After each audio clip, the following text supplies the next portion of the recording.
पुढच्या आषाढीला अजित पवारांनी मुख्यमंत्री म्हणून विठ्ठलाची शासकीय महापूजा करावी अशी इच्छा राष्ट्रवादीचे आमदार अमोल मिटकरींनी बोलून दाखवली। काल कार्तिकी एकादशी निमित्त मिटकरींच्या अकोल्यातील निवासस्थानी भजनाचा कार्यक्रम ठेवला होता। यावेळी मिटकरींनी अभंग गाऊन अजित पवारांच्या मुख्यमंत्री पदाची इच्छा बोलून दाखवली।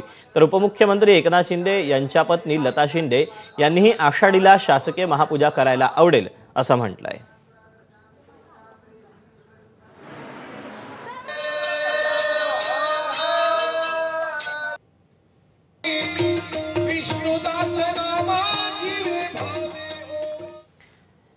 दरम्यान मिटकरींनी लता शिंदे यांनी शासकीय महापूजेबाबत काय म्हटलं आपण पाहूया।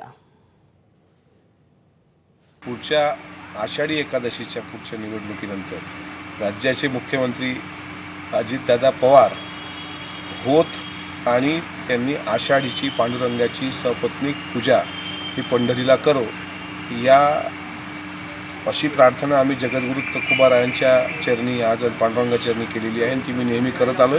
पण माझ्या प्रार्थनेला लवकरच यश येईल अशी मला शाश्वती नाही। आता देवाची जशी माऊलीची विठ्ठलाची जशी आम्हाला आशीर्वाद आहे तसा आशीर्वाद आम्ही त्याच्या चरणी येऊन मस्तक चरणी ठेवू।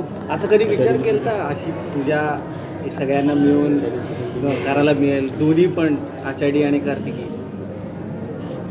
मी तर बोलेन माझं सौभाग्य आहे विठ्ठलाने दिलेलं की त्याच्या चरणी मला दोन्ही पूजा भेटल्या।